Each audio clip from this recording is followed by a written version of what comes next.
Does everybody do you have a pen or a pencil, something to write? You're getting a list of books that are in our library on this. This is not an exhaustive list of books. You're getting a list of books in our library. All these books are in our library on Jewish history. Now, I recommend these books only because they're sort of an introduction to the subject, the specific subject of Jewish history. We have dozens, if not hundreds, of other books that go into the specifics of Jewish history. So if you wanted to learn about the economic activities of the Jews in the Middle Ages, there's a lot of economic activity of the Jews in the Middle Ages. But if you want to learn more about it, you would go to Hillel ben Sasson, History of the Jewish People, and you'd look up the chapter on the economic activities of Jews in the Middle Ages. But if you want an introduction to the various periods of Jewish history, which is what we're going to talk about today, then you're going to consult the works on this page. And I'm going to go through each one individually with you at the very end. But since you have a pencil and a piece of paper, I want you to write something. There's a book I left off because I didn't know we had it in the library until I was going through the shelves and I saw it. The book under Jewish history at the top, write Abram, A-B-R-A-M, Leon, L-E-O-N, Sacher, S-A-C-H-A-R. And if that sounds familiar, it's because he was once the president of Brandeis University. Abram Leon Sacher, A History of the Jews. I'm sorry, I forgot to put that on. But as it turns out, it would have been okay, because then it would have taken up two sides of the paper. S-A-C-H-A-R. Just like his son, Howard M. Sacher. Okay, but let's put that aside for just a moment. Now, here's the purpose. Thanks, Mary. Here's the purpose of this session and of the next, 10 sessions, is we now have created a Jewish library that is, frankly, the envy of many congregations throughout the country. It is larger in size, in breadth, and in depth than congregational libraries of congregations twice our size. It really is a fine library that we can all be proud of. What you see here is about 75% of the books. The other 25% of the books are going to be in this room, which is going to become a center for parent-teacher education. No, not children's education. It's going to be a center for the people who teach the children. And it's going to contain books about Jewish family, how to create the Jewish family, how to maintain Jewish family, problems that Jewish families today solve. It's not a research library. This is a research library. This is going to be a reference library specifically for parents and grandparents and teachers. It's going to be, in Hebrew, what did we decide? Merkaz Horim Umorim, the Center for Parents and Teachers, Parent-Teacher Center.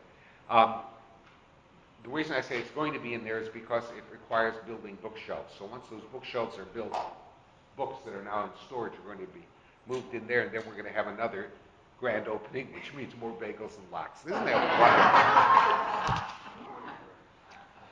We thought but unless books are used, all these books, unless they're used, this room, which is, it is a beautiful room. This room is nothing but a room lined with books, walls lined with books. So what makes me happiest is when people come in and say, do you have a book on? Where can I find a book on? Or I walk in here and I see kids sitting there reading Jewish books. Or people reading, just walking around browsing and picking out books and things like that. That's what makes me really, really happy. What makes me really, really sad is sitting in this room all alone. I mean, it's nice. I listen to Pandora and all kinds of stuff, but it's very, very sad if the books aren't used. Our goal in these sessions is to get people to realize what we have here, to use these books. Whether you're curious or your grandchildren or your children are curious, and spread the word. We have resources here that students at OSU would find valuable. Students at Ashland High School would find valuable. And I mean, Jews and our non-Jewish neighbors throughout the city, throughout the region, would find this a very, very valuable resource. So, purpose here is to introduce you to some of the resources in this library. Not all. Not all. We're going to have adult education courses that are going to cover other areas. For example, you're not going to find in the next 10 sessions on this library, you're not going to find something on Jewish literature. That's all those books over there, especially American Jewish literature. We have a fine collection of American Jewish literature, but I didn't do an introductory session because we're going to have separate adult education sessions on Jewish literature. In the fall, I think I'm introducing a 3-session adult ed course on the Rabbi Joshua wanted me to do a 3-session adult ed course on short stories of Philip Roth. So we're going to be talking about Philip Roth's America in the fall. So I didn't want to, have too much of a good thing. All right. Let's start. I'm going to introduce you to the history section of this library. Primarily that section over there, the 900s. But they're going to be interspersed. There are other books on history interspersed in different places throughout the library. So, what we're going to do is I'm going to go over a little bit about Jewish history, some of the problems associated with the study of Jewish history, some of the themes of Jewish history, and then we're going to go over one by one, just review some of the resources that are available to you. So, let's start. Would somebody define history for me? Not all at once. Come on. This is not Ferris Bueller's Day Off. Anyone? What happened this morning? In other words, what happened in the past? All right. So one definition of history is the past, right? Okay. Any others? Keeping a record of the past. That is one definition. Is that keeping a record of the past? Yeah, it could be the present. Okay. Oh, so another is reviewing the records that record the past. All right. So one history, and when I say history, history is the past. History is the records that record the past. Any others? His story and her story.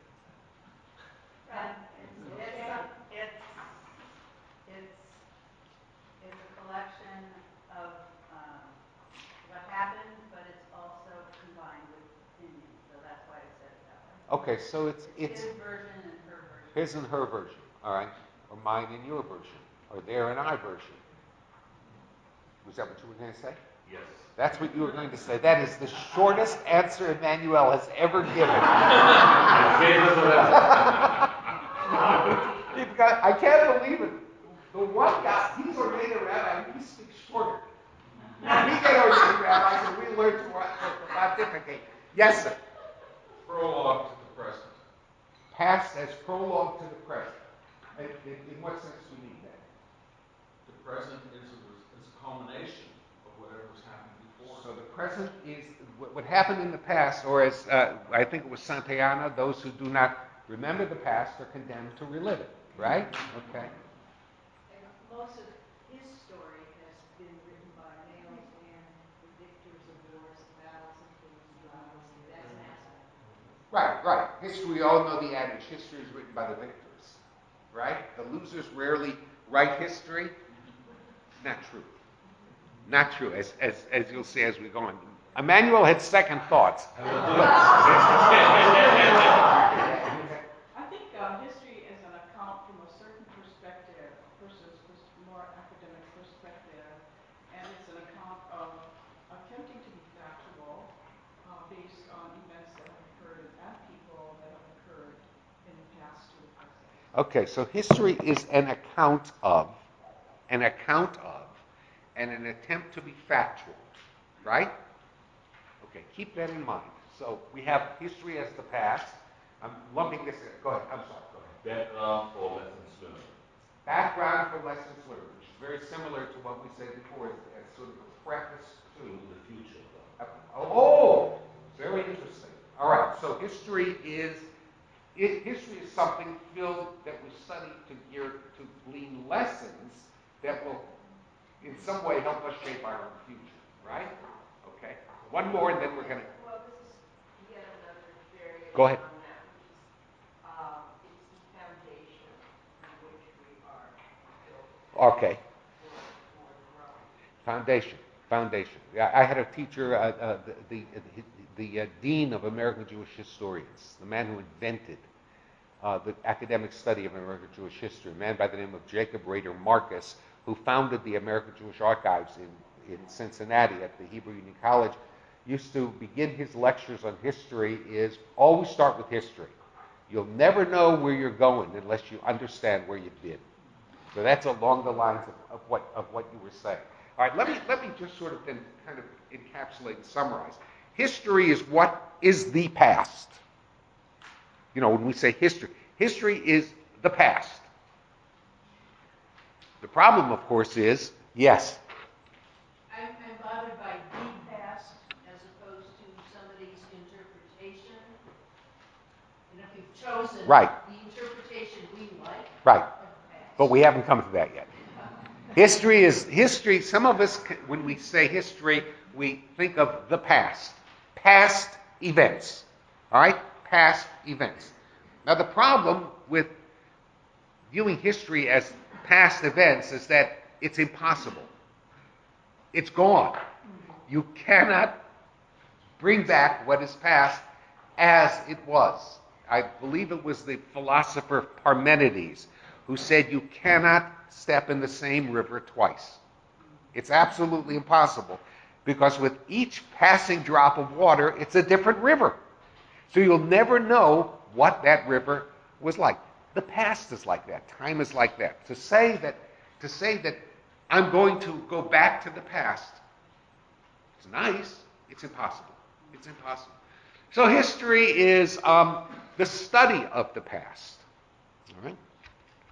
Well, there's a problem when we study the past. Is that when we study the past, we rely upon documents or facts, quote, facts, right? Well, there's always a problem with these documents. Some of these documents are only one source. That is, if something is mentioned only one place and only one time, and is accepted, we're reluctant to accept it as fact, right? We've all heard the phrase fake news, whatever size of the political spectrum it is. It's basically somebody inventing something and then trying to say, well, this is accurate, this is the fact, right? That's not new. People did that all the time. They would create something, create an event, and say, well, this is a fact. And so when you want to study and see whether the event, how it occurred, did it occur, things like that, and you go to another event that might record it, the other event doesn't exist. It simply doesn't exist. Or another problem. Here, I'll give you an example. I have two Bibles here. And one is for you, all right? And one is for you. Oh, no. Okay. Would you read the first one? Open it to Matthew, the book of Matthew, chapter 27, verses 15 to 26. 15 to 26. Uh-huh. All right, now listen carefully. Now at the feast, the governor was accustomed to release for the crowd any one prisoner whom they wanted. And they had then a notorious prisoner called Barabbas. So when they had gathered, Pilate said to them, Whom do you want me to release for you, Barabbas or Jesus, who is called Christ? For he knew that it was out of envy that they had delivered him up. Besides, while he was sitting on the judgment seat, his wife sent word to him, "Have nothing to do with that righteous man, for I have suffered much over him today in a dream." Now the chief priests and the elders persuaded the people to ask for Barabbas and destroy Jesus. The governor again said to them, "Which of the two do you want me to release for you?" And they said, "Barabbas." Pilate said to them, "Then what shall I do with Jesus, who is called Christ?" They all said, "Let him be crucified." And he said, "Why? What evil has he done?" But they shouted all the more, "Let him be crucified." So when Pilate saw that he was gaining nothing, but rather that a riot was beginning, he took water and washed his hands before the crowd, saying, "I am innocent of this man's blood.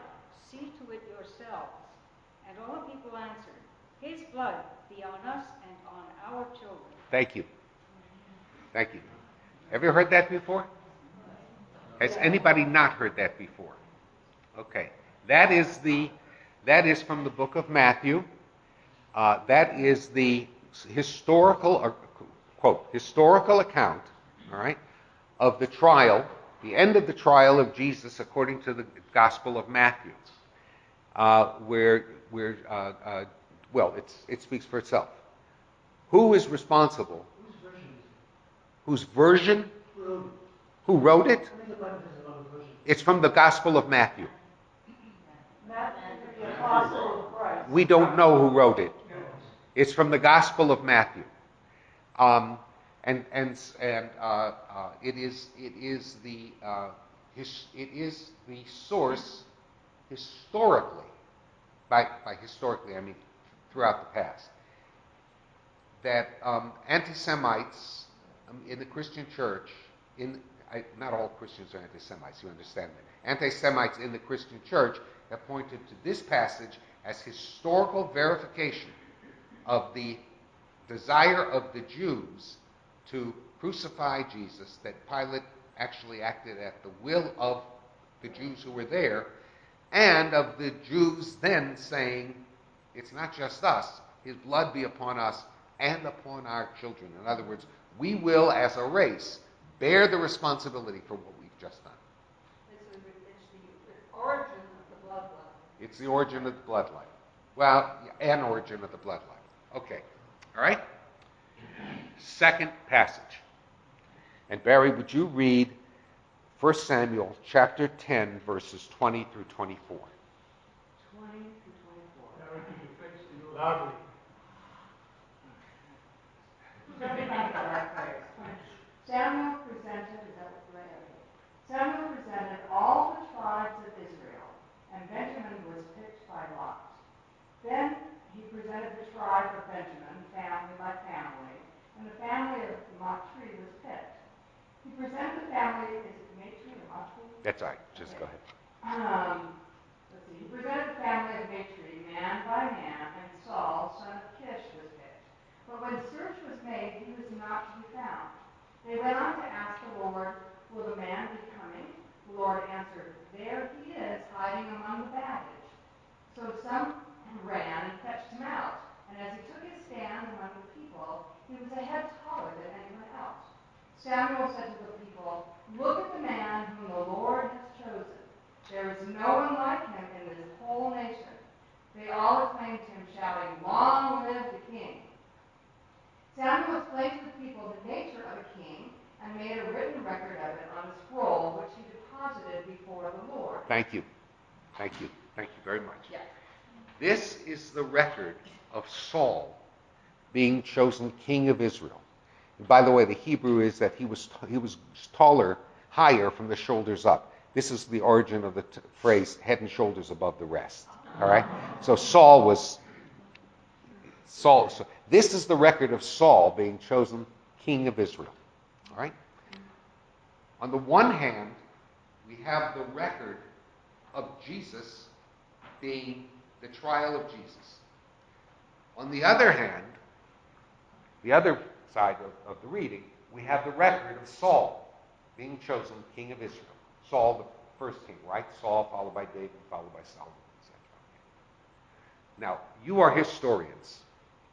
pretend you're historians. It's better to pretend being a dentist. The pay is better. But pretend you're historians, all right? Which of these accounts do you find problematic and why?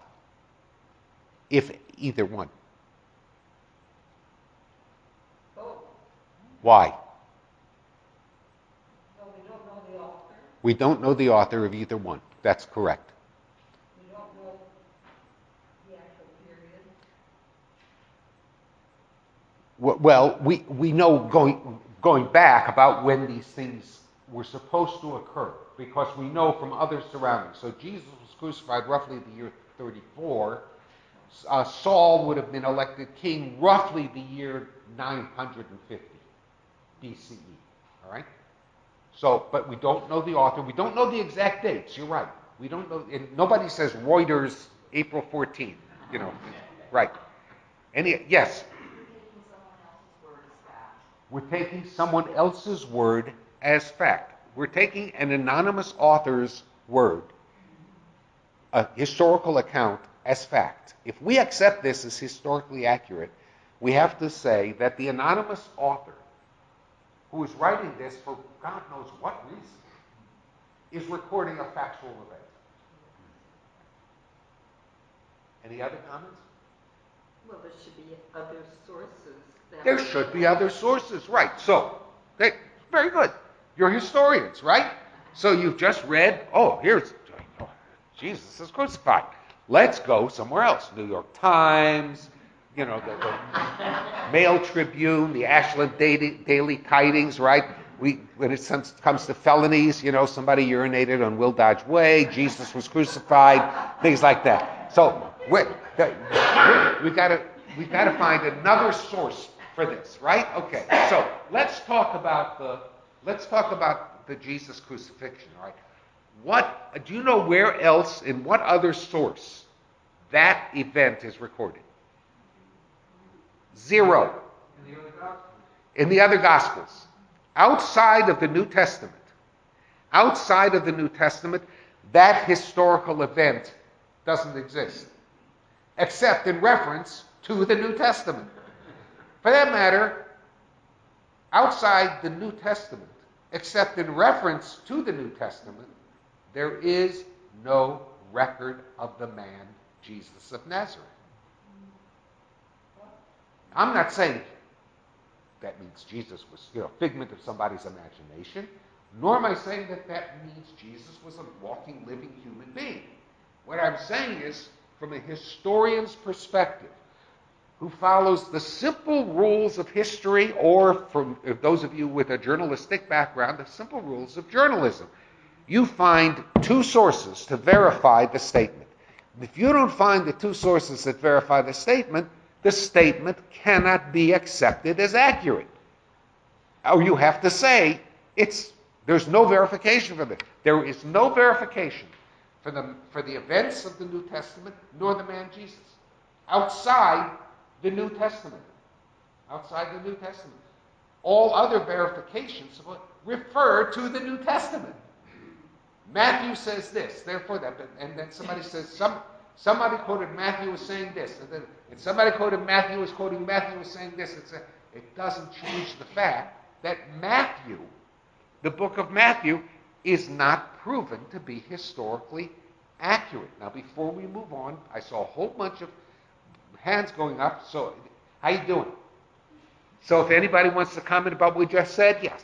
The other thing is they weren't written down immediately, and so the historical accuracy of something is witnessed and then written about 300 years later. Correct. We think. The point is, we don't know when they were written down. We don't know when they were written. We do know about when the book of Matthew was written. The book of Matthew was written through scholarly literary analysis, historical. The book of Matthew was probably written a good 1 to 2 generations after the death of Jesus.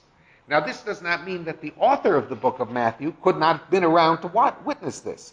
It does make it highly unlikely, however. All right? It does make it highly unlikely. Yes, sir. Josephus Flavius, who was the contemporary historian of the day, and he traveled with Roman soldiers everywhere they went. And You're talking about Josephus.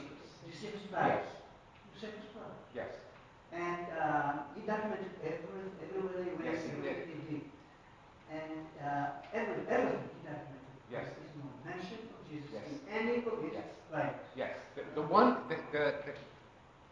almost. There is his Jewish historian, Josephus. Josephus was born Jewish. He was a Jewish general, actually. He became a Roman, basically to save himself. But as a Roman, he then set out his task to prove to the Romans that Judaism was not a religion antithetical to the Roman way of life. In other words, Josephus became an apologist for the Jews. All right? Nowhere in Josephus's work, and Josephus was a contemporary of probably of the people who wrote Matthew. All right? Nowhere, however, the life of Jesus took up the central part of course, the Gospels. Josephus, it's not even mentioned, except for one part in Josephus that is a different grammar, almost a different language, and that scholars assume now was a medieval editorial inserted by the church. Scholarship is wonderful. It finds the truth, you know. Okay, so enough with, I don't mean enough with G, enough with Matthew, all right?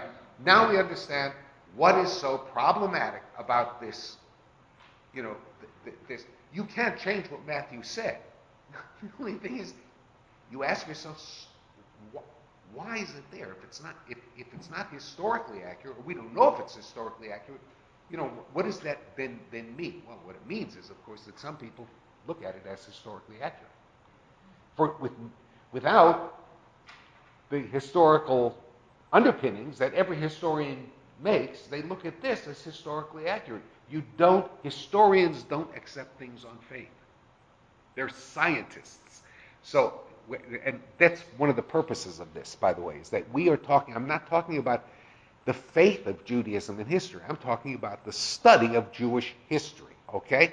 So historians don't accept on faith. They're scientists. There's no scientific proof of this. All right, let's jump to Barry's favorite king here. Let's jump to King Saul, all right? Which was an oratorio, I think, by, was it Mendelssohn? Saul's oratorio? Saul? Anybody know an oratorio? Oh, Handel. Handel, I think, had an oratorio. You remember it. Okay. Does anybody have any comments about what she read, that passage from Samuel? Jackie? Well, it's unbelievable and incredibly flimsy that the king of Israel was chosen, first of all, by Lot to pick the tribe, and then was chosen as the tallest person in the family. I mean, the whole story is absolutely... The next chapter is that Saul gets traded to the Lakers. Yeah.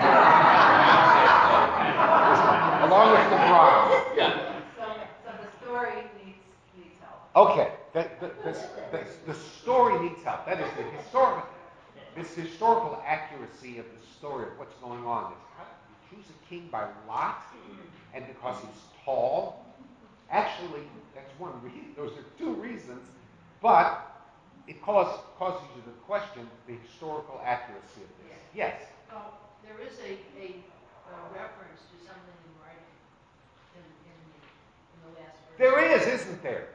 There's a reference to this event being recorded in a book by Samuel. There is a reference to a second source. Exactly. Where's the second source? Who the hell knows? We don't have it. We just don't have it. There's all kinds of references, by the way, in the Bible. This is recorded in the book of this. This is recorded in the book of this and the book of that. Either they didn't exist or they don't exist now. We don't know what they're talking about. Yes, sir. I would like to make a psychological observation here. And he was, and I'm not saying it's true, but I'm saying that the fact you mentioned of his height has something to do with it. Most of the American presidents are tall. And there is a reason for that. People somehow think the tall men are wiser. It's not true, but that's what people think. So the fact that he would mention as tall could make a lot of sense psychologically. Whether it's true or not, I'm not saying anything. I think you're right. That's what I said. The big head and shoulders above the rest. That means something more than physical. I have labored with that all my life. Being tall. You know, people just expect so much from me because I used to be 6'5". Yeah, but, yes. So is it possible hundreds or 1,000 years from now, people are going to look back and look at how we elected president and think of it the same way as like doing it by lot? I think could be, except when they say it was written down in the book of Samuel, you see, we have it written down in the New York Times and the Ashland Daily Tidings. We have a lot of sources. It might even be believed better because we have it so documented. It might be even more unbelievable. Like you couldn't make this stuff up. Exactly. That's right. I would claim that maybe, probably, it's not that important. All these discussions that we are holding now, another source or not source, it turned into a narrative, into something that so many people believe it is true. That by itself makes it a true belief. That makes it a cultural foundation. It doesn't necessarily, I wouldn't say it's not important. Being the historian and the son of a historian, it's damn important. Wouldn't say it's not important because it still is important, I would say, at some point, even for us to examine our cultural foundations and say, how firm is that? What actually is that? Is that historically accurate? Well, let's ask the same question we asked about, for this passage, we asked about the Jesus passage, okay? Where else, first rule of history, here's an event, where else does it occur? Where else do we have mention of the coronation of this man, Saul, as the first king of Israel? Another question. Is he even mentioned in any other record outside our Bible? No. No. We have no record of Saul anywhere but the Bible.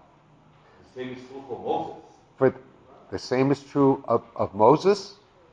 The same is true of, and a matter of fact, next time you read the Haggadah for Pesach, count the number of times Moses' name appears. 0. The next time, we have no mention of Saul outside of the Hebrew Bible. We have no mention of David outside of the Hebrew Bible. We have no mention, really, of those monarchs outside of the Hebrew Bible. From a historical point of view, from the point of view of an historian, Saul and David are mythical figures with no accurate foundation in history. Did you ever think about that? How many times have we talked about the house of David and the house of Saul, and Saul was, Saul, and it's a beautiful story. We'd love to think that it's historically accurate. These books of history assume some historical accuracy. There is no reference to Saul outside the Hebrew Bible, just as there is no reference to Jesus outside the Gospels of the New Testament. From a historical point of view, both people are suspect. There is a reference to David in the Christian Bible because they trace Jesus back to David. But the same thing happens. The same thing has happened. You see, you accept historical accuracy and then you refer back to it as if it's historically accurate.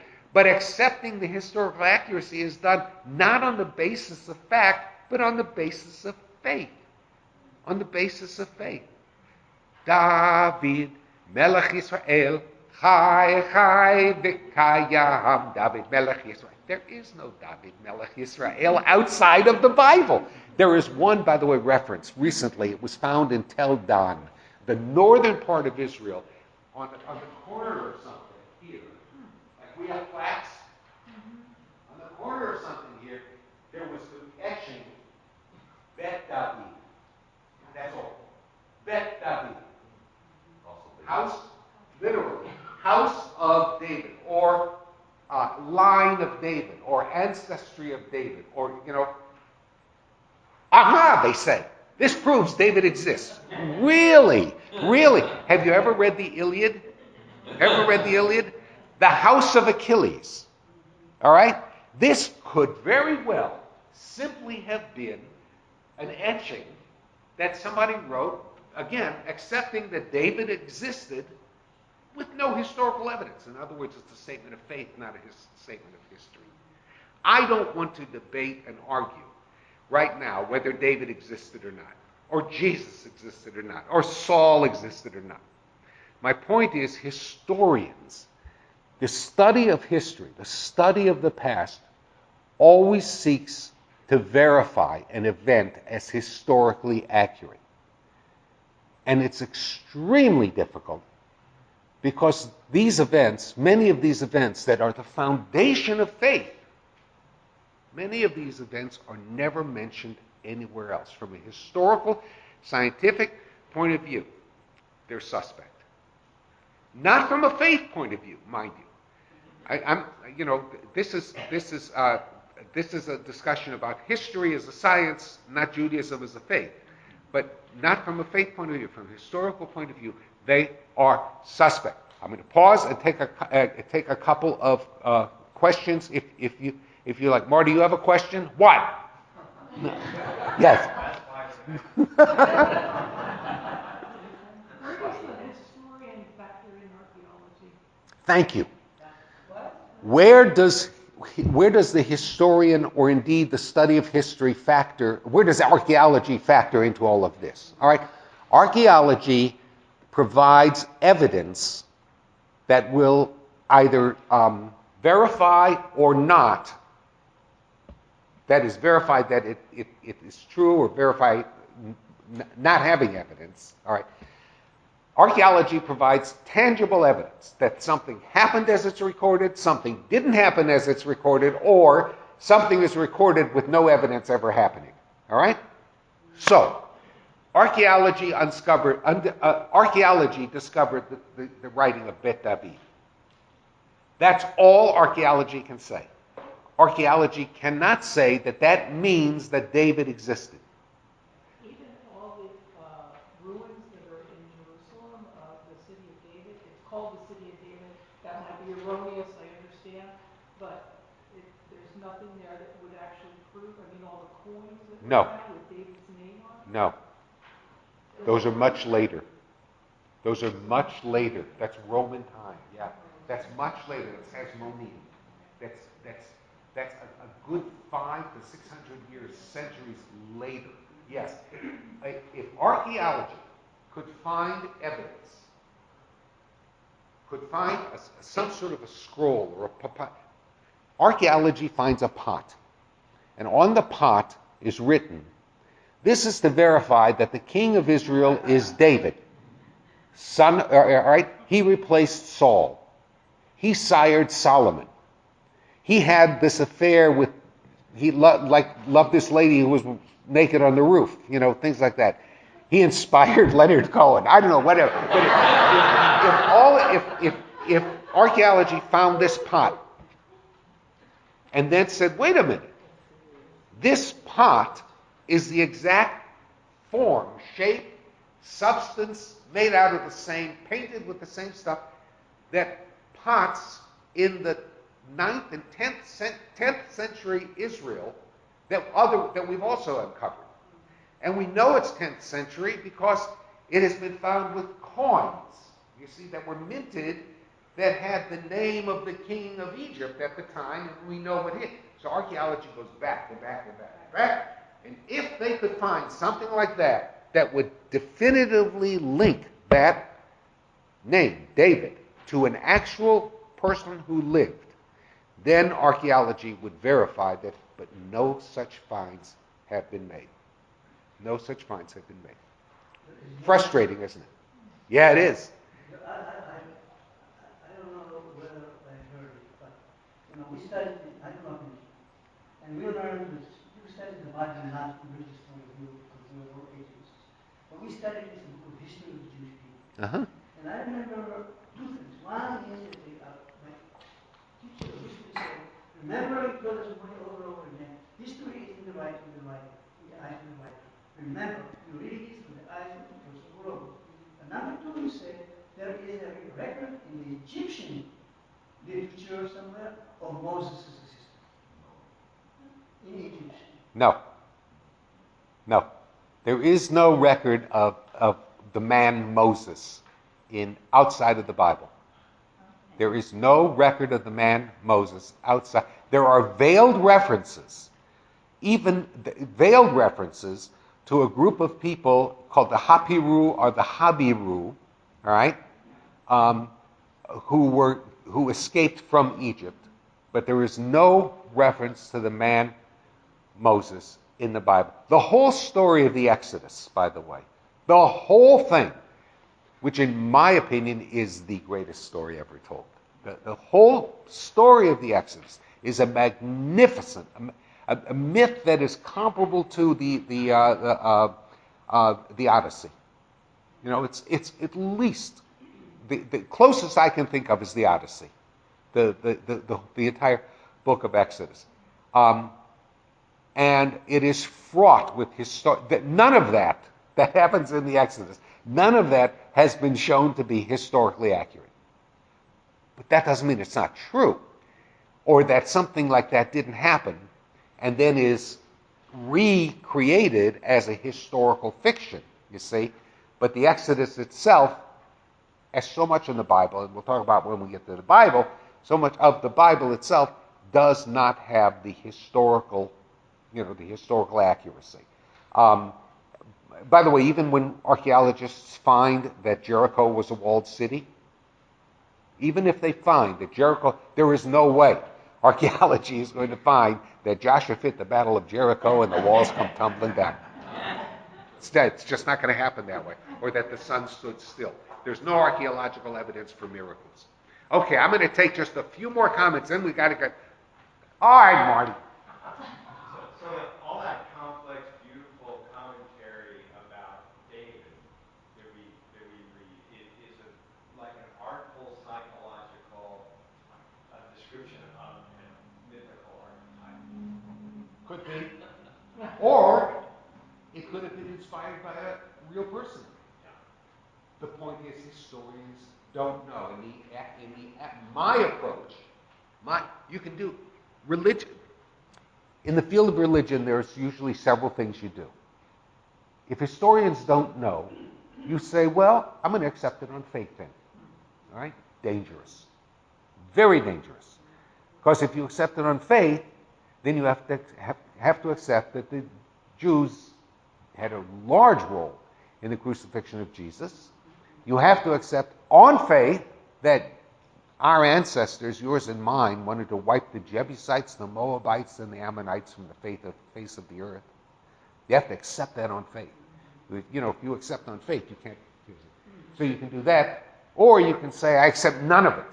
None of it. I reject the whole thing and walk away, which is, I think, a terrible mistake, because we're rejecting and walking away from one of, if not the greatest works of literature ever created by the human mind. Or you can say, what we have left, whatever it is, we know it's a work of literature. Let's work from there. All right? That's the approach I like to take. Yes, 1, 2, 3 more, and then we got to move on. Yes? So I'm thinking that in order to call something historical, it has to have been chronicled at or near the time that it occurred. Not necessarily.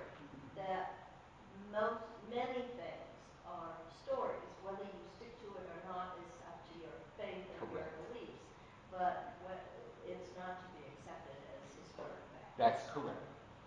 One little change to what you said. It has to be written at the time the event occurred. Not necessarily. It has to write about sources that existed at the time of the event.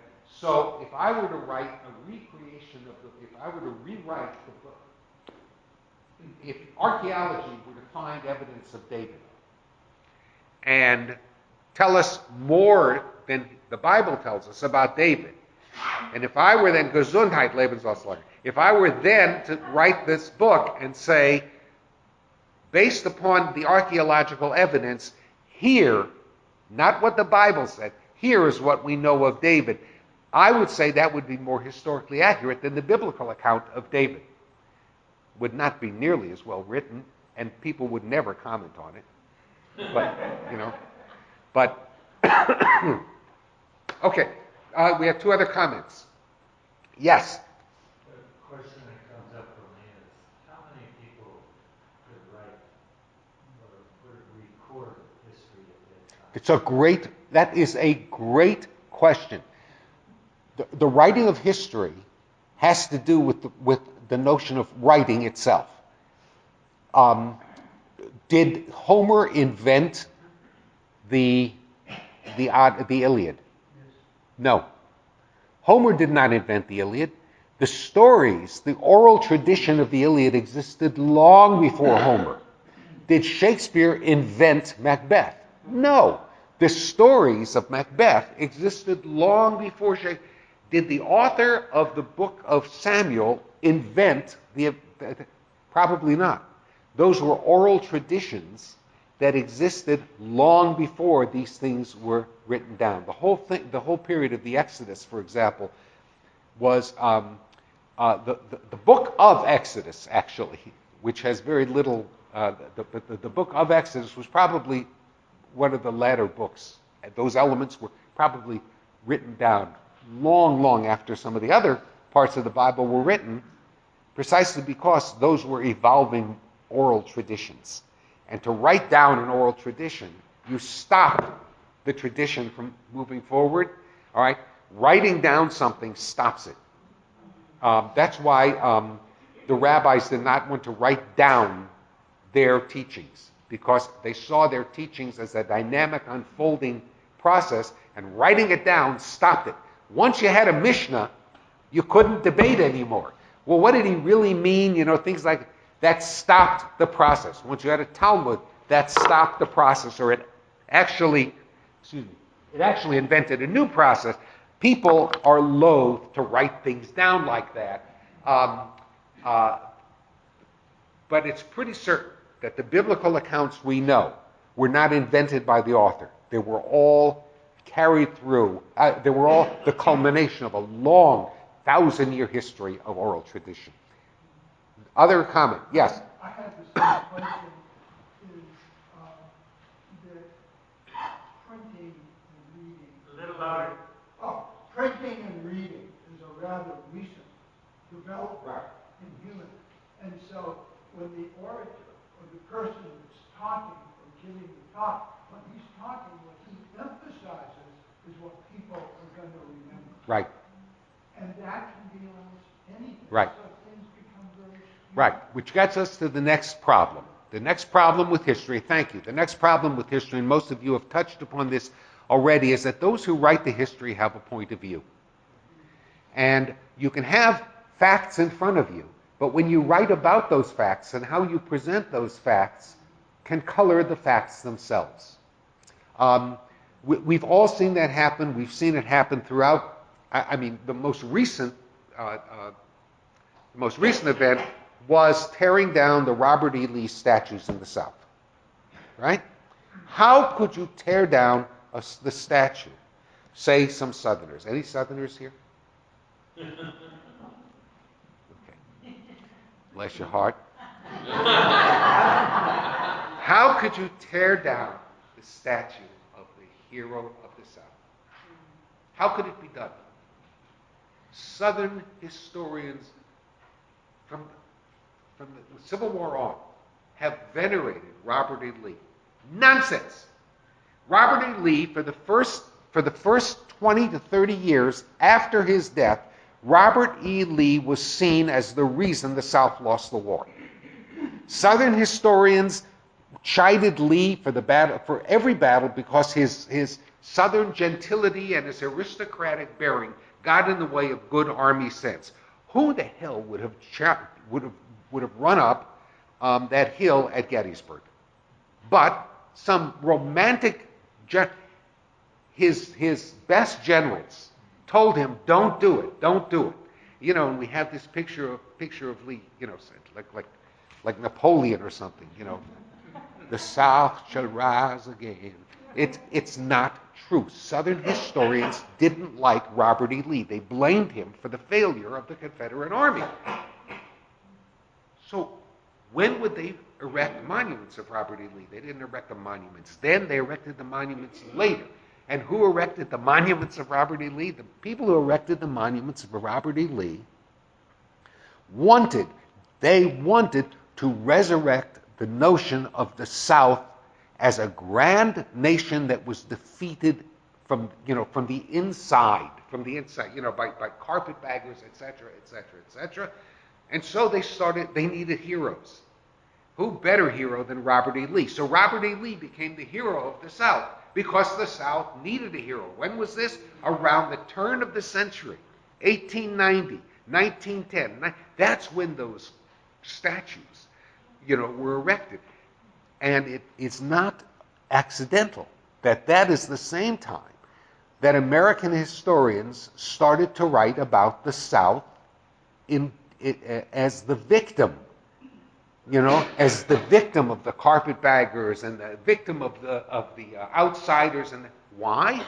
Because American historians were affected by what was going on in America at the time, which was inundation from immigrants, from outsiders. Then these American historians, they didn't like the outsiders any more than anybody liked the outsiders. And they said the outsiders are doing to us just what the outsiders did to the South. Here's what can happen. So this whole school of history, which began, by the way, at Columbia University, a man by the name of Fleming, at Columbia University, this whole school of history invented a South that never existed, and invented a great general, Robert E. Lee, who was a flawed human being. And yet, for years, it stood as history. He was told.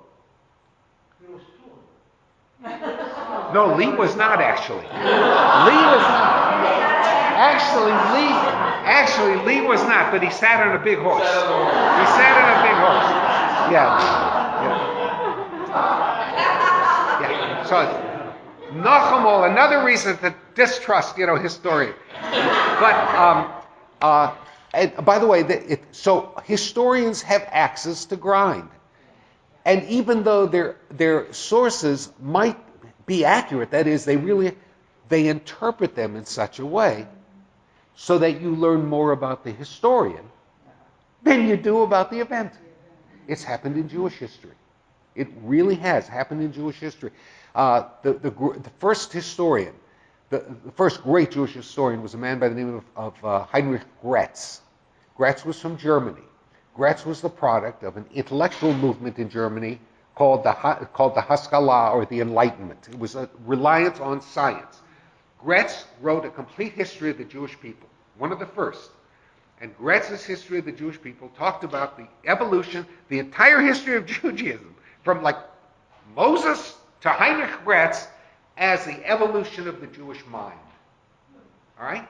So if you were to read Heinrich Gretz's history of the Jews, as I did, you could swear that Moses, David, Solomon, Isaiah all spoke with an accent from Berlin. You could swear that they were all German philosophers. Later on, a generation later, comes a man by the name of Simon Dubnoff. Not from Germany, but from the East, from Russia.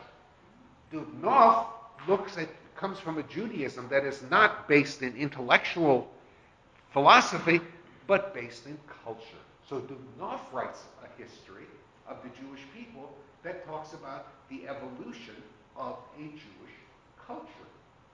And you would swear that Moses and David and Joshua began every meal with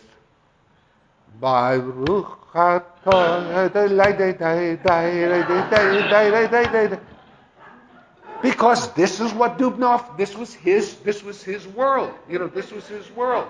So even Jewish historians, even Jewish historians fall victim to the kind of prejudice that we bring when viewing the past. All right? Good.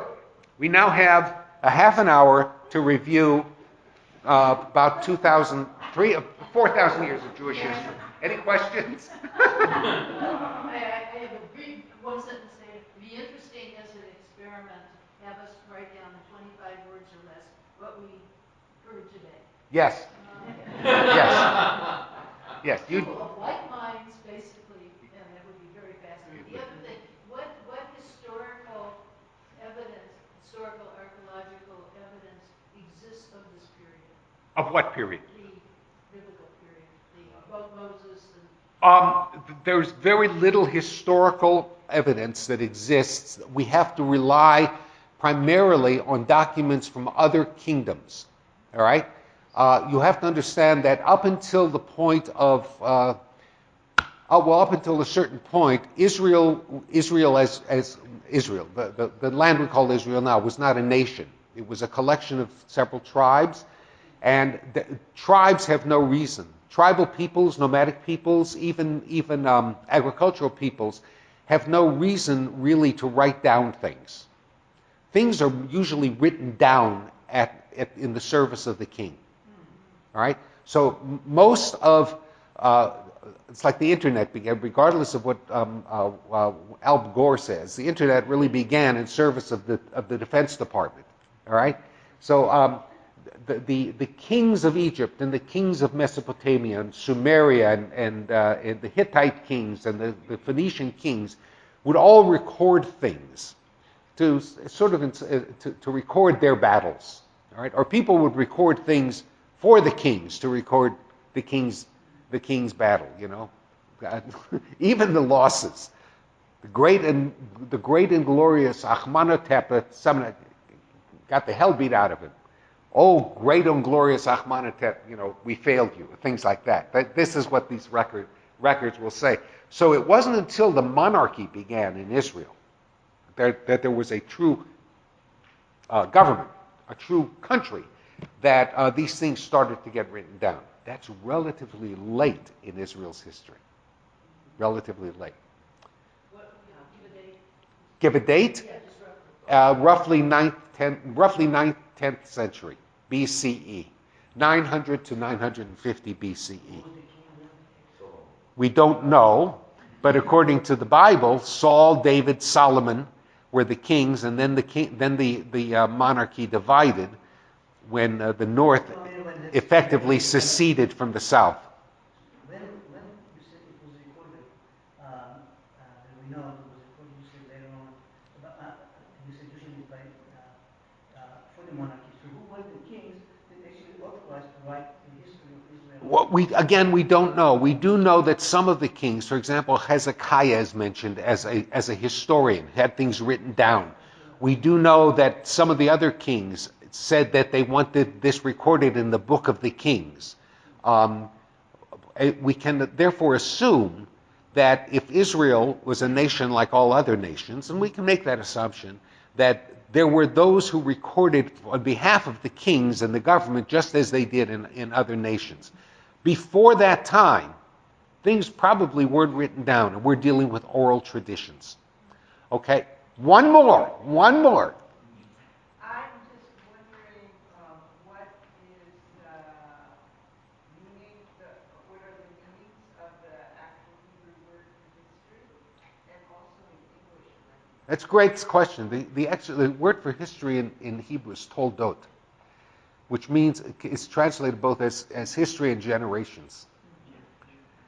It's that kind. There are others. I mean, historia, I think, is also used. You know, that Hebrew will take on Greek and English words as well, but the word that is usually associated with history in Hebrew is toldot. Toldot, T-O-L-D-O-T, toldot, which is, you know, Ele toldot. You know, these are the generations of. This is also could be interpreted as this is the history of. You know. Okay, so now it is my duty and my great honor to review 4,000 years of Jewish history with you in the next 20 minutes. Actually, I'll make it 15 minutes. All right. So these are the books of history, starting roughly there and there. On either side are things related to history, literature, and Jewish culture. Right? Historians divide Jewish history roughly into 4 periods. Some will subdivide it, and there have been PhD dissertations. I know, I've read it. There have been PhD dissertations written. There are not 4 periods. There should be 5 periods. There shouldn't be 5 periods. There should be 7 periods. There should be 6 periods with 2 sub-periods. It can drive you crazy. But people get paid for this. Somebody's got to make a list, right? You'll have to make a list. But roughly, historians will divide Jewish history into 4 big periods. All right? And the first is usually called the biblical period of Jewish history. And it roughly goes from the origins of the origins, which is the origins of the Semitic people who later came to be known as the Jews, maybe, in Mesopotamia, their interaction with other Semitic peoples and non-Semitic peoples, and carving out a place for themselves in a small, relatively small country, part of it extremely inhospitable, in the Middle East. It talks about so let me stop there, and now let me say that there is a problem with this already. The problem with this already is that there is a tendency among, not necessarily among historians, this is especially true among non-Jewish historians, there's a tendency, among Jewish historians, there's a tendency to associate as an unbroken, usually when we write a history of something, we talk about the unbroken, there's something unbrokenness. In other words, you write about the history of the United States. And that history begins usually when people come to the United States and start living in the United States, right? And those people stay in the United States, and other people come to the United States, and their descendants live, etc., etc., etc., and we end up today, right? There's a problem with Jewish history, looking at Jewish history that way, is that the events, if I didn't make you happy before, you're going to really get angry now. If the events recorded in the Bible, all right, record the history of a people's, it's sometimes extremely difficult to say that that people is the same people we later called the Jewish people. Nowhere in the Bible are they called Jews. Nowhere is there a religion called Judaism. There are lots of names for these people. They are called Bnei Israel, the children of Israel, or Jacob. Jacob, remembers the name was changed. They may be called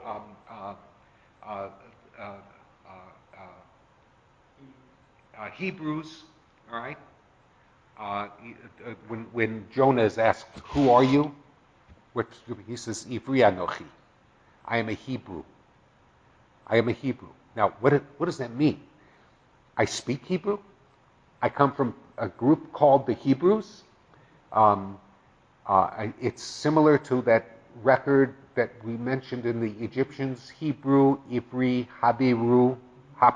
See, who are these people? We don't really know. What we know is that these people were Semites, like other people, like the Canaanites, like the Moabites, like the Ammonites. These are all Semites, Semitic people. By Semitic, I mean they speak a language, common language. That's what Semitism is. Not Semitism. That's what it means to be a Semitic people, is that we speak a common language, not that we have common racial heritage. We speak. Yes, Hebrew, Arabic is all descended from these Semitic languages, Canaanite languages. Was it Hebrew? We don't know.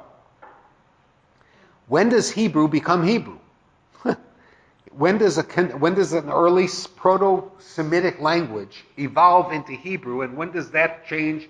And when does Hebrew and Aramaic, where did they go different, and where did Arabic come from? There's a whole bunch of studies of this. The point is, it's too easy to say, we go back to the time of Moses, or before. We go back to our culture does. The cultural foundation, our national myth goes back. But it's very sketchy to find out where we actually trace ourselves in this whole book. And in many ways, our Christian neighbors who say that they can trace themselves in this book are actually as accurate as we are, because they trace their cultural foundations back to what they consider Old Testament times, just as we do. The religion we ended up with,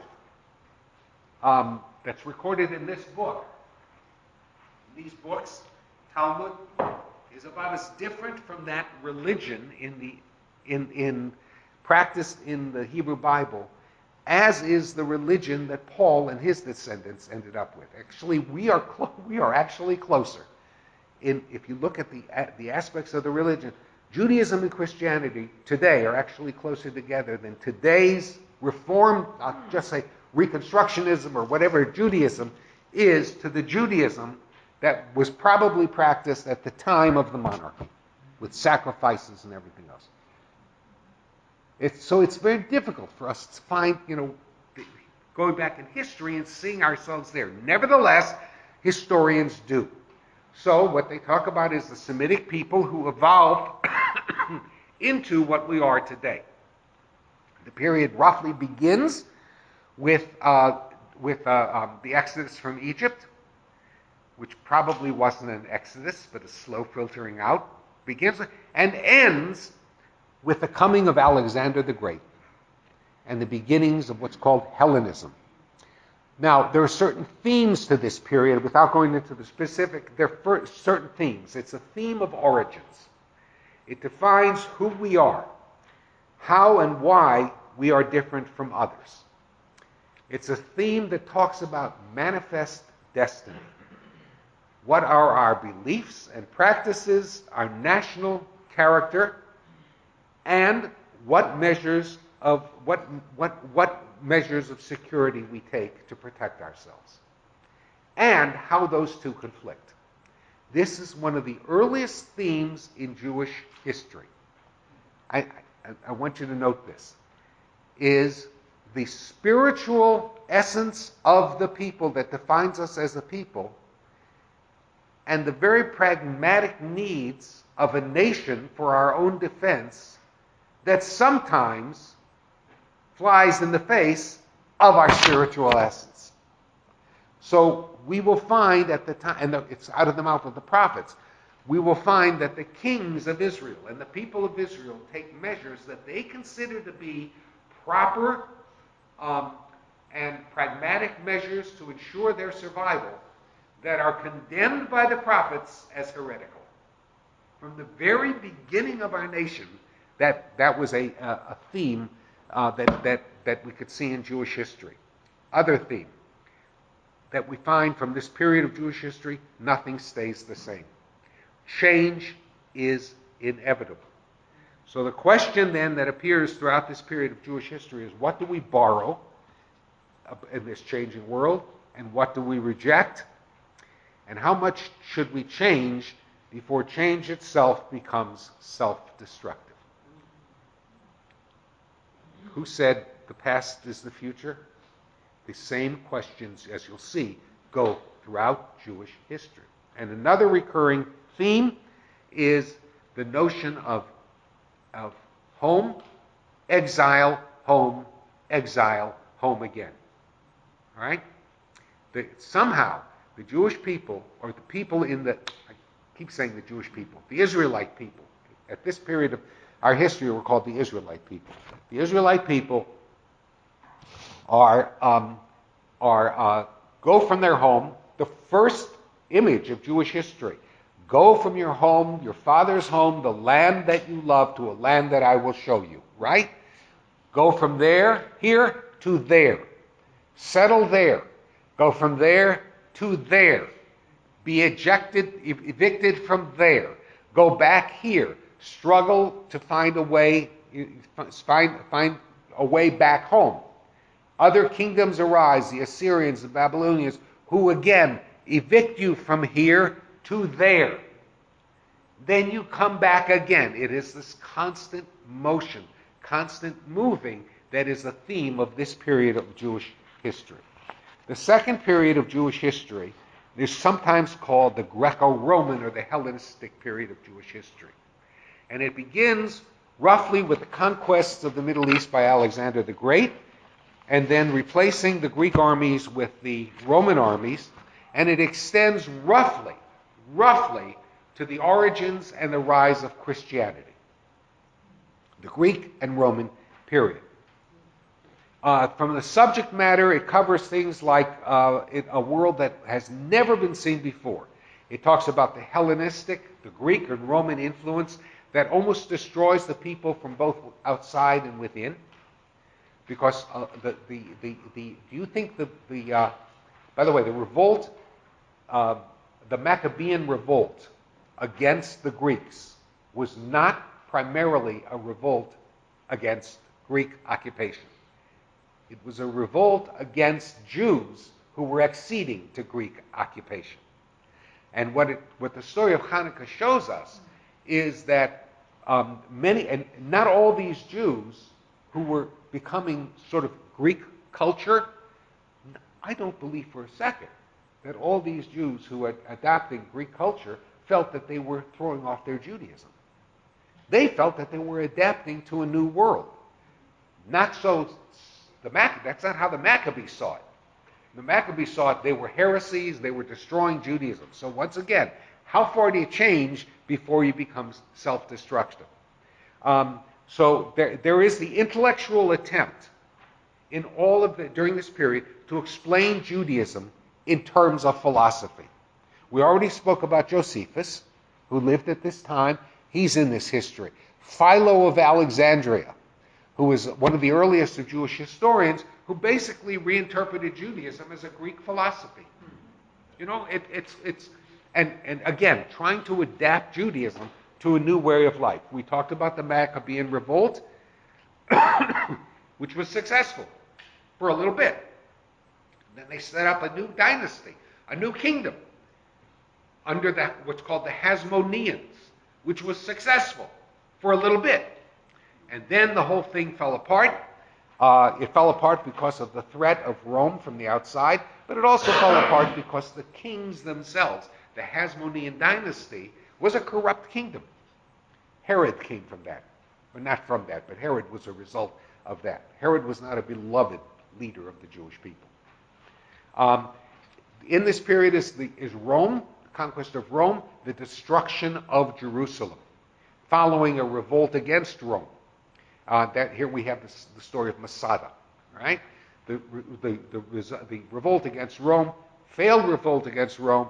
Rome doing what Babylonia had done years ago is destroying Jerusalem, only for there to be further revolts and further destruction and razing the temple and everything else. Just absolute destruction of Jerusalem. They actually salted so nothing could grow. The Romans actually salted Jerusalem, so nothing could grow there.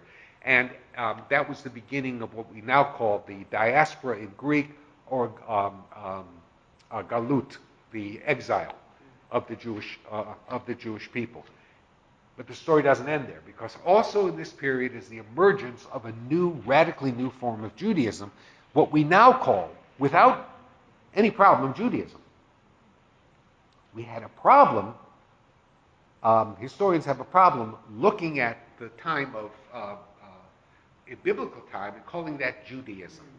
It's not Judaism as we know it now. It may have been a proto-Judaism. It may have been something before. It's not Judaism as we know it now, despite the attempts of the rabbis, us rabbis, to say we have our origins here in the temple. We have our origins here in the mitzvot that Moses gave, and we do. But so does Christianity. Do you see that? So does Christianity. When you take something and adapt it, you say you have your origins in it. So we absolutely do have our origins, but it's difficult to look at this period, the biblical period, and see it as the same religion almost that comes out of the Roman, the reaction to the Romans and the invention of a new form of Judaism, sometimes called Rabbinic Judaism, later to become branch into the different denominations of Judaism. And then, of course, this period ends with what is going to become one of the most defining forces in Jewish life for the next 2,000 years, and that is the emergence of Christianity. So what are the themes? The themes are adapting Judaism to a prevailing culture. Nothing new there. Is adaptation a sign of success or failure? Again, everything changes. Nothing stays the same. Is radical change evolution or revolution? Is the Judaism we have now, did that evolve out of the Bible, or was that something different from the Bible? The notion of diaspora, of exile. How do you maintain a sense of peoplehood when the foundations of peoplehood, a single land, a single government, a single culture, a single language, all those have now crumbled away?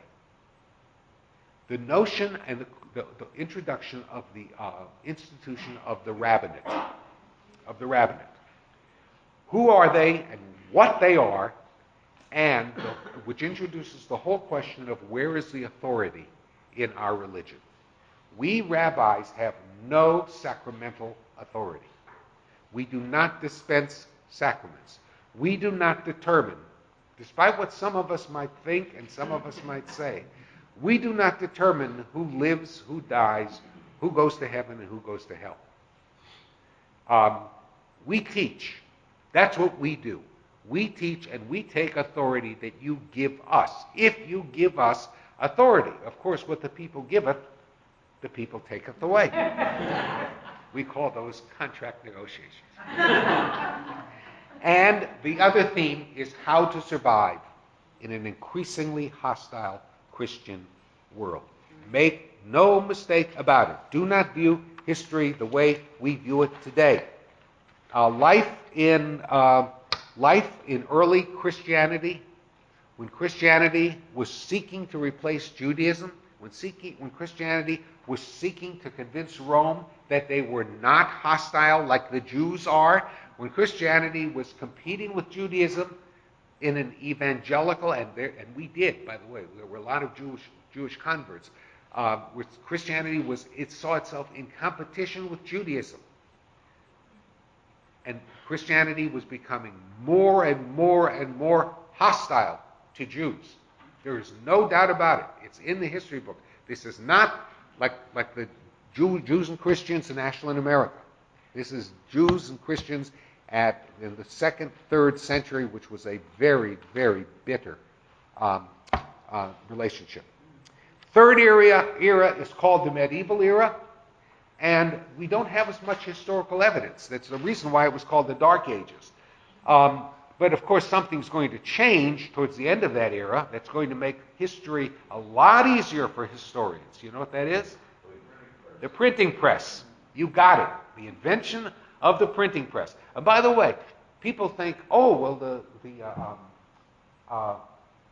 internet and everything makes it easier for. It's not. It's not. It's very hard to destroy papers. You put them in libraries. You know how easy it is to destroy an idea? Delete. And not all historians, not everybody has the same ability as the CIA to reconstruct all this stuff. The use of internet is a mixed blessing for historians today. At any rate, what happens during the medieval period? The Jews go all over the world, all over the known world. Why? They follow the old Roman trade routes. They are adapting. They establish. This is the time when they establish communities, especially in Western Europe. They are now adapting to a new culture in the Mediterranean area, the southern Mediterranean, because in this time period there is the establishment of Islam, right? The Islamic Empire. So Jews now are part of the Christian Empire to the north and the Islamic Empire to the south. They are caught right between these two warring empires. They benefit in general from peace between the two. They suffer in general when there is war between the two. The history of the Crusades is as much a history of the church's crusade against Jews and Judaism as it is against Islam and retaking of Jerusalem. We see now the beginnings of expulsions from Christian lands and the institutionalization of anti-Semitism in the Christian church, in the Catholic Church. The expulsions lead to establishment of Jewish communities now in other areas of the world, especially Eastern Europe. So at the latter part of the Middle Ages, roughly 13th century, 14th century, this is the time when the Jewish communities, the great Jewish communities in the Western Europe, are now bit by bit transposed eastward into Poland and Russia. This is the time my family, for example, came to live in southwestern Russia near Odessa in the Black Sea, in the Ukraine, and people have asked me, why aren't you Rabinovitz? Why don't you have a Russian name if your family goes back so many generations? Why do you have a German name? Because my family was one of the great Jewish families, like all great Jewish families, who was kicked out of Germany. We were just kicked out of Germany. We were exiled from Germany. As we were exiled, Jews were exiled from France, exiled from England, right? Which is interesting, somebody always asks, how could Shakespeare write Merchant of Venice when theoretically and legally no Jews lived in England? It just goes to show you that the expulsion, that the English people were much smarter than the English kings, is that they did bring back the Jews. But the Jews clearly were expelled from England, expelled from France, expelled from Germany, expelled from Spain. The last great expulsion was from Spain, moving primarily eastward into Russia and Poland. So now we have the establishment of the great Jewish communities of the East. We have influence at this time of the Arab revival of philosophy. And so during the Middle Ages we have there arises the schools of Jewish philosophy, Moses Maimonides and others. We have the rise of Jewish mercantilism, especially in Western Europe, especially in the area of banking. And people have asked, why did Jews get into commerce, trading and banking? Why? What is it that we're so smart and we're so crafty and we know how to lend money in it? It's the only thing we were allowed to do, right? Plus, not only were we allowed to do it, Jews were encouraged to do it. Why?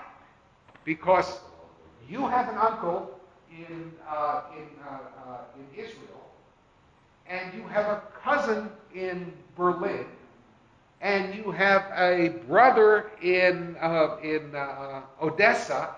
In other words, Jewish families had contacts all over. And so what are you smiling? No, we were designated there because usury and money lending was thought to be the role Correct. of the devil. Correct. And that's Correct, except to say that at the time the church was lending money too. They didn't admit it, but they were lending money too. But the commercial bankers became the Jews, and because we were allowed because we could charge interest. Of course, the interest was taxed by the church, but we also had contacts. We had contacts throughout the known world. So that's how we developed our mercantile and banking heritage. And all this started at the during the Middle Ages.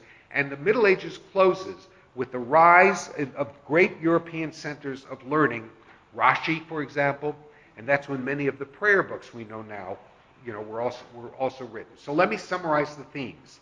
Politics emerges during the Middle Ages. The relationship of Jewish communities to the states. Economics arises in the Middle Ages. Poverty versus the rise of Jewish businesses, especially banking and trade. Think Merchant of Venice. By the end of the Middle Ages, there are three great Jewish centers. One in Western Europe, one in Eastern Europe, and one in Arab lands. Each one now is, over the next several hundred years, is going to develop its own culture and its own way of life. The fourth period, called the Modern Era, and I'm going to go real fast. This is the rise of, as you know, European Enlightenment, philosophical thinking, the French Revolution, and the beginning of political, Declaration of Human Rights. The ghettos are torn down, and Jews are, for the first time, offered political freedom. For the first time in Christian Europe, really offered state-sponsored political freedom. They responded to this freedom by adapting Western culture and taking on new philosophical, liberal attitudes, not just to the world they lived in, but to their own religion. This was the time of the birth of what is called the Haskalah, which gave rise to what we now call Reform Judaism. There was a reaction to this inside. Remember, how far do you go until you destroy yourselves? So there were those Jews who reacted against this liberalization of Jewish life, which resulted in what we now call Orthodoxy, conservative Judaism, and Hasidism. In other words, the modern period saw, with the great opportunity to liberalize Jewish life, we Jews reacted by forming ourselves into little groups. Each little group, we took advantage by forming ourselves into little groups so that we get to do what we want to do and you get to do what you want to do. All right? Remember, the biblical period, that theme comes alive again. How long do you change before you can become self-destructive? This period also saw the rise of nationalism. The rise of nationalism, World War I, the Depression, all of which led to a new form of anti-Semitism. Not a religious anti-Semitism, but an anti-Semitism where Jews were viewed truly as pariah to the existing state. Not just in Germany, the Dreyfus Affair in France, the blood libels in Russia. All these things made it clear that once nationalism was established in Europe, the other side of nationalism is that there's insiders and there's outsiders. And Jews invariably were the outsiders when nationalism occurred.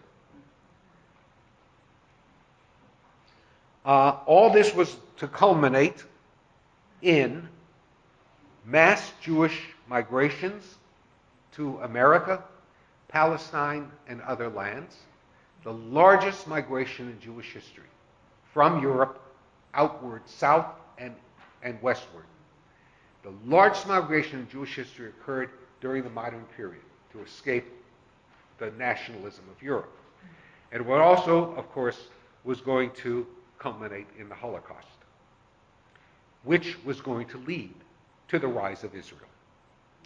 And we then have a shift in a relatively short period of time of a great Jewish hegemony, great Jewish center of thinking, two areas of the world. One to the United States and the other to Israel. We see the breakup of colonialism after the war, the rise of the Arab Middle East, and the inevitable conflict that it would cause with the newly established Israel. Here are the themes. The challenge of liberalism to Jewish life and Jewish identity.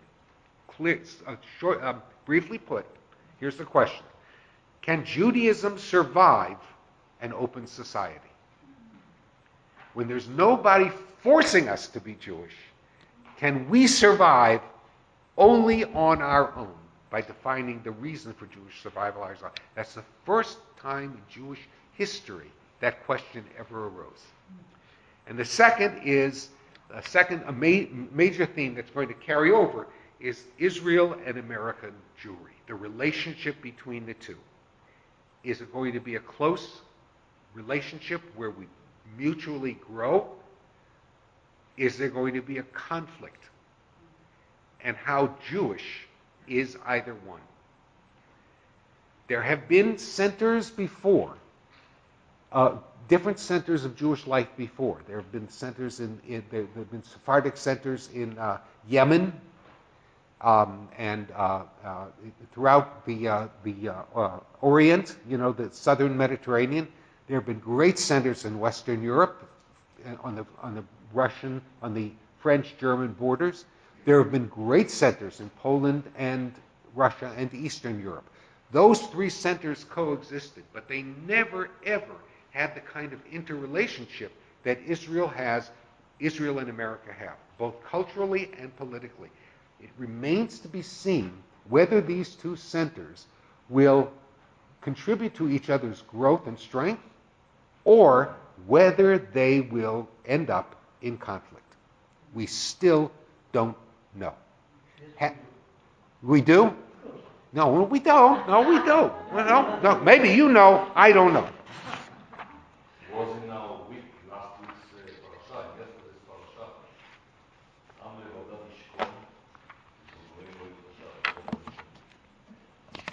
Do you think that's going to give us the answer? Okay. All right. Okay. All right. Briefly, look at the I'm sorry to keep you so long, but it's your fault. You had bagels and lox. Briefly look at what I've handed out to you. Now, with the addition of the Abraham Leon Sacker History of the Jews, all these books are present in our library. Always, when you're going to read about Jewish history or anything about Jewish history, always start here. This is the Encyclopedia Judaica. This is the greatest single compendium of Jewish knowledge, Jewish learning, yet compiled. Not the only one, but right now, from what we have, the best one. It's arranged topically. There is an index. Conveniently, volume 1. There is an index. Always look it up and always start with the Encyclopedia Judaica. It will give you a good outline. It will give you a good introduction to the subject. Warning, it's written by scholars. All right? Which means that it's written by scholars. Yes? Was that written by American scholars? No, it was yes. I'm sorry. It's primarily American scholars. You want to know why? The reason why is because that was written in 1972 when most scholarship of that level was done in American graduate schools. All right? If there have been indexes written since and works written since, and what you will see is that more and more and more and more of these articles are coming out of Israel. All right? Not that America has ceded its scholarly role to Israel. It's just that Israel has now emerged as a great intellectual center of study of Judaism. So I always start with the Encyclopedia Judaica. As far as general works on Jewish history are concerned, the Demant and Potok are written not from a scholarly point of view. For that matter, Demont, Iban, and Potok are written not from a scholarly point of view. All of them are well written and very readable. Each one has its own axe to grind, but they're a general introduction. Abba Ibn, excuse me, is a little more academic, but it's also well written. I mean, Ibn was nothing if he didn't write well. He was well written. Ellis Rifkin, The Shaping of Jewish History, is, I put that on the list because it's a very interesting book to read. Rifkin was trained at Johns Hopkins by a communist. And it's Rifkin's view that all of history is guided by almost a Hegelian force. He said that we Jews call God. So Rifkin talks about Jewish history as being shaped by by external forces. These others do not necessarily take that approach. But Rifkin's an interesting approach. You should read it. On the period of the Bible, the three that I recommend are Bernard Anderson's Understanding the Old Testament, which is kind of a classic text. John Bright, A History of Israel, which is the oldest book here, but probably the most well-written. And Werner Keller, The Bible as History. You will note, not all these are written by Jews. Doesn't matter, they're historians. You didn't mention Paul Johnson, which is I'm sorry, Paul Johnson, History of the Jews. Of all, this is my favorite. mine too. This is my favorite. Paul Johnson is a British trained historian. He wrote also a history of Christianity that we have in here. Really well written. The Greco-Roman period, those two are very good. They're kind of difficult to read. The medieval period, Israel, Abraham's Jewish Life in the Middle Ages is an interesting book to read. And all of these in the modern period are very well written. You will notice the name of Howard Morley Sacker appears, I think, 3 times on this list. That's because he's that good. He died just recently. He died in that recently. But he was a really wonderful historian. Demont, again, wrote a book just on the Jews of America. And if you want to know about the Holocaust, there's no better single-volume book than Martin Gilbert, also a British historian, on the Holocaust. And the history of Zionism, Walter LaCour's History of Zionism. And I also especially recommend, Howard Sacker's A History of Israel from the Rise of Zionism to Our Time. Unfortunately, that book only goes up to 1976, 3 years after the Yom Kippur War. Before his death, he finished Volume 2. Gesundheit. Before his death, he finished Volume 2, which goes from the Yom Kippur War up to the present time. Unfortunately, we don't have Volume 2 in this library. Anybody who might have a copy of Volume 2, who might want to donate that book to this library. It's one of the things, by the way, is that we're going to have a list of books that we'd like to add to the library. As good as we are, we got to keep growing. Books we'd like to add to the library, and Ronnie is going to put on the website, on the library website, an opportunity for you to suggest books and areas that we might purchase for the future. That's the end of our brief tour of Jewish history. Any questions? Marty. Do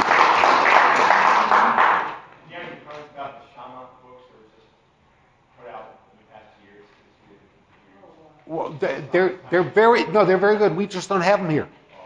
We don't have. Are those written from as far as you know, from an historical perspective? Yeah. Shama, I think, is an Israeli. Is he British?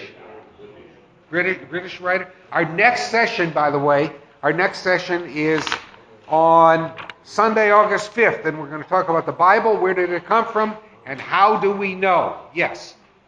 Looking for the other board with the names on it. Mary has it. Okay. And also, we are recording today. We'll have it on the website, and perhaps Rabbi may even allow me to post his notes so you can have those too. And I think, the book sale ends today. There's one table there of just history of the Jews, all the kind of things. And I think History of the Jews is out there too. Paul Johnson, History of the Jews. So if you'd like, make yourself $3 for God's sakes. Thank you, everybody, for coming today. There's a library fund if people want to contribute to it. A library fund, Yeah, Lazarus and Lazarus. if people want to make contributions to the library. Yes, there is a fund to. Yes, there is. Yes, Thanks. something else that's going to be on our website. And we take credit cards. I want to let you know if you have specific books that you want to get, right? And forget about the fund. If you need some money for it, call me and I'll make it happen.